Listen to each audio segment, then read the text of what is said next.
Before diving into this incredible story, remember to subscribe to the channel and turn on notifications.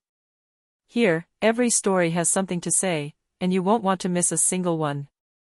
In Chicago, in a bright but tense courtroom, Judge Angela Thompson, a black woman respected for her integrity and rigor, was preparing to preside over a case that, at first glance, seemed commonplace, an incident between a police officer and a citizen. But what she was about to see would profoundly surprise her. Officer Ryan Callahan, known for his arrogance and impulsiveness, stood there, his face flushed but strangely calm. He wasn't there to defend his actions as usual. Beside him, a black woman named Monique Harris, a mother and model employee, waited, silent but dignified. Murmurs in the room echoed the injustice that some believed was inevitable. Everyone expected a heated confrontation. But the moment Ryan Callahan bowed slightly and uttered the words, "I wish to apologize to Ms. Harris for my behavior," a stunned silence fell. Judge Angela Thompson felt her heart sink. Never before had she seen a police officer, known for his toughness, display such public remorse. The shock was twofold. Not only was the officer admitting his wrongdoing, but he was doing so in front of a black woman, a rare and unexpected gesture in a city where racial tensions were still running high. The judge knew immediately that this moment would not be just a simple judgment, it would mark a turning point for all involved. It had all started the day before, in the bustling South Loop district, when Monique Harris, a mother of two and a library employee, was returning home after a long day at work. She was driving her car carefully when a police officer, Ryan Callahan, signaled her to pull over. According to the official report, Monique had crossed a no-parking line. But in reality, it was a misunderstanding. She had simply made a quick stop to drop off a package. Ryan Callahan, known for his impulsiveness and rigidity, interpreted the situation as an act of defiance. "Madam, I must ask you to get out of the vehicle," he ordered in an authoritative tone. Monique, surprised and embarrassed, obeyed. She knew that arguing wouldn't help, but she wasn't expecting what would happen next. Ryan slapped her hard before escorting her to his patrol car. Shocked passers-by began filming the scene with their phones. A few minutes later, Monique, trembling but dignified, declared that she would be filing a complaint. The news spread quickly throughout the town. The local media began to discuss the incident as a blatant example of abuse of power, and some were already whispering, "What will happen when she goes to court?" For his part, Ryan Callahan, alone in his patrol car after the incident, felt a mixture of anger and confusion. What he didn't yet know was that his encounter with Monique would change his life, and that he would soon be confronted with a truth no amount of police training could teach him: admitting his mistakes and asking for forgiveness can be harder than any arrest. The next morning, in the Cook County Courthouse, the tension was palpable. Journalists had already taken their seats in the press gallery, while curious citizens crowded behind the barriers. Judge Angela Thompson, in her black robe, took her place on the bench with a solemn expression. Her reputation for rigor and impartiality preceded her. Monique Harris entered, dressed simply but elegantly, her face filled with determination. She knew she represented not only her own dignity, but also a message to all those who had been victims of injustice. Ryan Callahan followed, accompanied by his lawyer. His step was firm, but a mixture of apprehension and nervousness shone through his eyes. The hearing began.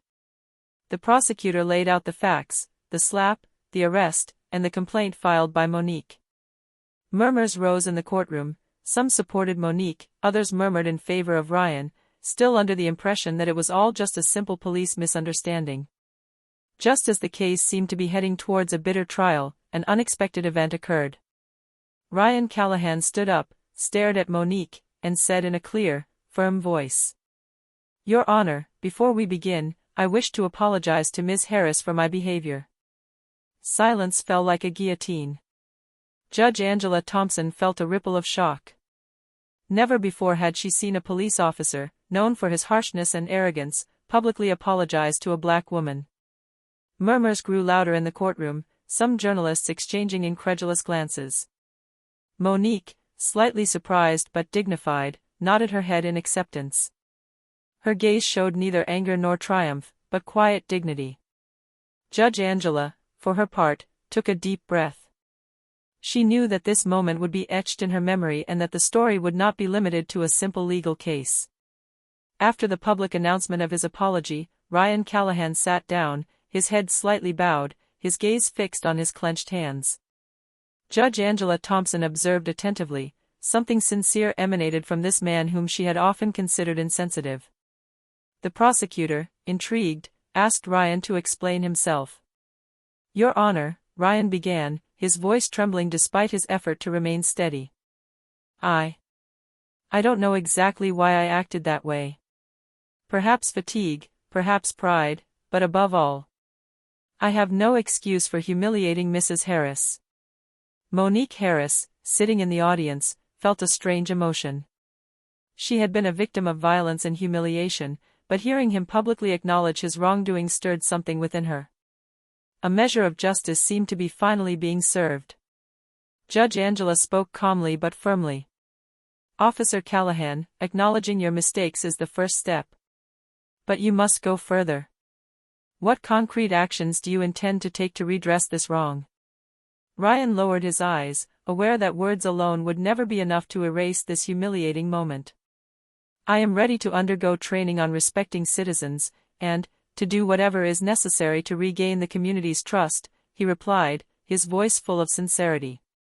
In the courtroom, the murmurs turned into stifled exclamations. Many were surprised by this unexpected humility. Even Judge Angela sensed a mixture of surprise and respect.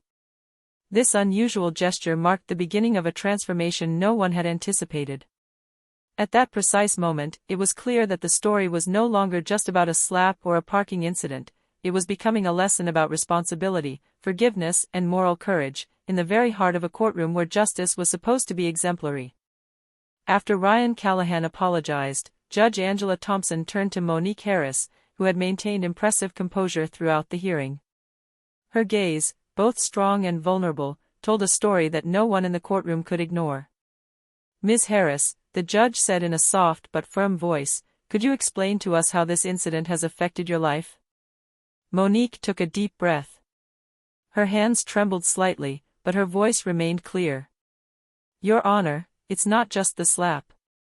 It's the humiliation, the fear, and the feeling that my dignity has not been respected.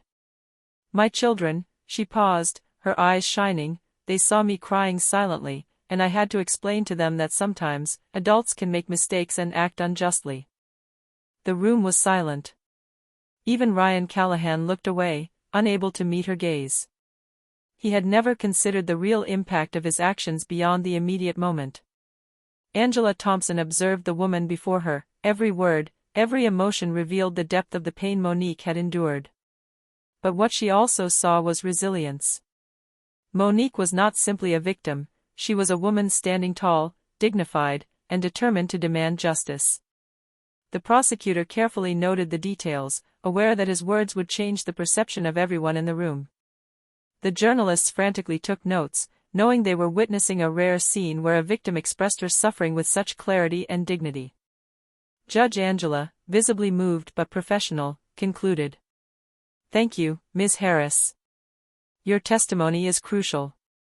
It reminds everyone here that justice lies not only in the law, but also in acknowledging wrongs and repairing injuries." At that precise moment, Ryan began to understand that his apologies were only the beginning. Acknowledging his mistakes before Monique and the court was not enough, he now had to act to repair the broken trust and restore the moral balance he had disrupted.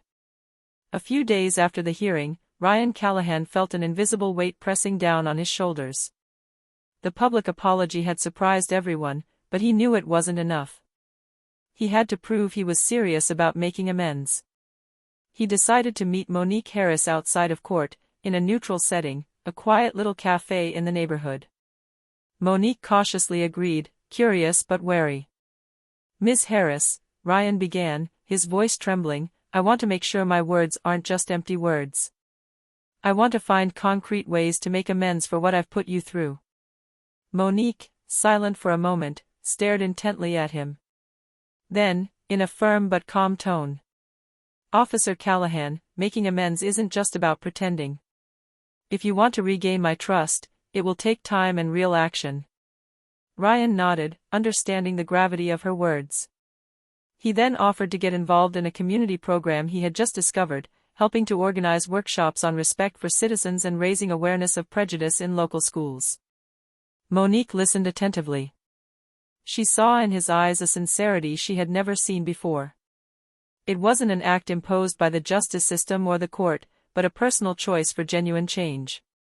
Meanwhile, Judge Angela Thompson, aware of Ryan's actions, observed the situation cautiously. She knew that redemption required more than an apology, it demanded a concrete and lasting commitment. And if Ryan Callahan could truly change, it would be a valuable lesson for the community and a rare example of restorative justice.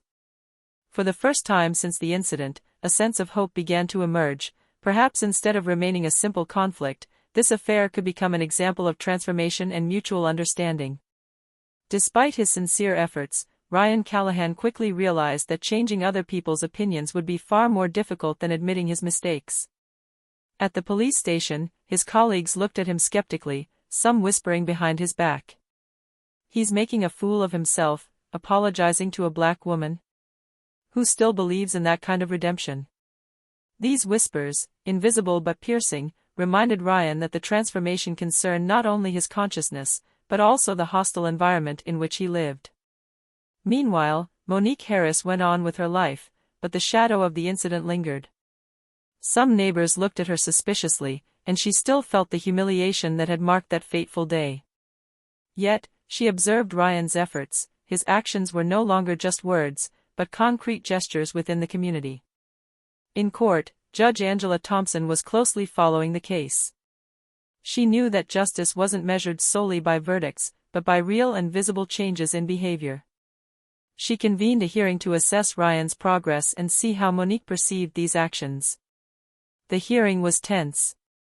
The prosecutor outlined the doubts of some community members and skeptical police officers, while Ryan explained his involvement in awareness workshops and meetings with young people from disadvantaged neighborhoods. Monique spoke again. "It's not perfect yet, but I see a real effort. I respect him for that.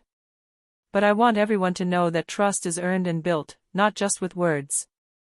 Angela Thompson nodded, aware that the story went far beyond a simple slap. It was a fight against prejudice, arrogance, and indifference. And for the first time, the court and the community were beginning to understand that redemption required courage, patience, and true humility. A few weeks after the community workshops began, Ryan Callahan thought his efforts were starting to pay off. However, an unexpected event threatened everything he had started down that path. During a neighborhood meeting, an influential member of the local police force, Lieutenant Mark Reynolds, confronted Ryan in front of several residents. "Ryan, you're making a fool of yourself. Apologizing and then organizing these workshops. You're jeopardizing our image and our authority." The residents whispered, some showing support for Ryan, others appearing confused and suspicious. Monique Harris, who was in the room, felt a mixture of anger and sadness. She knew Ryan was making a real effort, but she saw that the system and certain individuals were resisting any change. Ryan felt immense pressure. This was the moment everything could change, give up or persevere despite the criticism and self-doubt. His gaze met Monique's, who gave him a small, silent nod of support, a reminder of his responsibility to her and the community. That evening, Ryan made a decision. He wrote an open letter to the community, detailing his mistake, his remorse, and the actions he was taking to repair the harm he had caused. He admitted his weaknesses and explained that true courage was not about remaining invulnerable, but about recognizing one's faults and changing. Judge Angela Thompson, informed of this initiative, understood that Ryan had taken a crucial step. It was no longer simply a matter of righting an individual wrong, but of becoming a living example of responsibility and transformation. This ordeal, though distressing, allowed Ryan to prove his resilience. And in Monique's heart, a small flame of hope began to flicker. Perhaps real change was possible, even in a system where resistance was strong. A few weeks after Ryan Callahan's open letter, the story began to spread in the local media. Residents of the neighborhood, initially skeptical, began to notice his efforts in schools and community workshops. Young people, who were often afraid of law enforcement, began to see him as someone capable of listening and bringing about change. Monique Harris, for her part, was invited to testify at a public meeting to discuss the incident and Ryan's actions. With dignity and composure, she explained. This officer acknowledged his mistakes and made concrete efforts to rectify them. This does not change what happened, but it shows that even those who have done wrong can choose to do better. Judge Angela Thompson, observing the scene from the dais, felt a deep sense of satisfaction. The story had transcended the purely legal realm to become an example of restorative justice. She invited Ryan to the courtroom for a special hearing to recognize the efforts of citizens and officers who contribute positively to the community. During this hearing, Ryan spoke, humble and sincere. Your Honor, Ms. Harris, members of the community. I know I can never erase my mistake. But I want to continue to learn, to listen, and to help. The room erupted in applause. Monique gave him a slight smile, a silent gesture of recognition. Even Angela Thompson offered a discreet but meaningful smile. This moment marked a turning point. The officer, the victim, and the justice system began to coexist in a dynamic of respect and mutual understanding. For Ryan, it was a lesson in the power of humility. For Monique, it was proof that justice wasn't confined to laws, but could be experienced in the hearts and actions of men and women. And for Judge Angela, it was a rare and powerful example of what the justice system could inspire when truth and accountability converged. Despite the visible progress, an unforeseen incident tested all the ground that had been covered. During a routine patrol, Ryan Callahan encountered a situation where a young man from the community was unjustly arrested due to a misunderstanding. Some suspicious residents began to whisper, "It's him again." Monique Harris, informed of the situation, felt a sudden sense of unease. She knew that any mistake or impulsive behavior from Ryan could undo weeks of progress. Judge Angela Thompson, meanwhile, was following the case closely, ready to intervene if necessary to prevent another scandal. Ryan, aware of everything he had built, made an immediate and courageous decision. He intervened calmly and respectfully, explaining the situation, and managed to resolve the misunderstanding without violence. He demonstrated attentiveness and patience, applying everything he had learned since the incident with Monique. This intervention was a turning point. The residents, witnessing his composure and sincerity, began to see the real change in him. Monique, relieved but still cautious, gave him a look filled with gratitude and silent approval. Angela Thompson, in her office, reflected deeply. She knew Ryan had passed the most difficult test, maintaining his principles and commitment in the face of pressure and mistrust from his own community. This final test confirmed that redemption was not just a word, but a process demanding courage, perseverance, and humility. Ryan emerged from this confrontation stronger and more aware of his responsibility to those he served. Monique, for her part, felt an inner peace taking shape. She had seen justice manifested not only in the law, but also in the heart of a man ready to change for the better. A few weeks after the final test, the Cook County Court held a special hearing to officially close the case. Judge Angela Thompson entered the room with her usual authority, but a slight smile betrayed her satisfaction. She knew that this case had evolved far beyond a simple legal confrontation. Monique Harris, seated in the front row, appeared calm and dignified. Her gaze met that of Ryan Callahan, who was visibly nervous but sincere. The atmosphere was electric, yet filled with positive energy. Justice, humility, and redemption mingled in this now historic room. Angela Thompson spoke. Today, we are not simply judging a past mistake, but recognizing a process of change and accountability. Officer Callahan, your courage in admitting your wrongdoing and taking concrete steps to redress the harm done to Ms. Harris deserves to be acknowledged. Ryan bowed slightly, his eyes moist. Your Honor, he said, his voice trembling but firm, I will continue to serve with respect and humility, and to defend those I serve with dignity. Monique, visibly moved, stood up and spoke a few words. This is not just a step for me, but for our entire community. Justice is not just about laws, but about recognition, respect, and humanity. Thank you, Officer Callahan, for choosing to change. The room erupted in applause. Journalists frantically jotted down notes, aware that they had just witnessed a rare lesson in restorative justice. Even Angela Thompson, usually impassive, allowed a discreet smile to appear. At that moment, everyone understood that the story of this tribunal was not limited to a slap or an unjust arrest. It spoke of responsibility, moral courage, and the possibility of redemption, even for those considered beyond redemption. Ryan and Monique exchanged a look of mutual respect. The wounds of the past hadn't disappeared, but a newfound trust and genuine understanding had taken their place. And for Judge Angela, it was a powerful reminder that justice, when guided by integrity and empathy, can transform lives and leave an indelible mark on everyone's heart.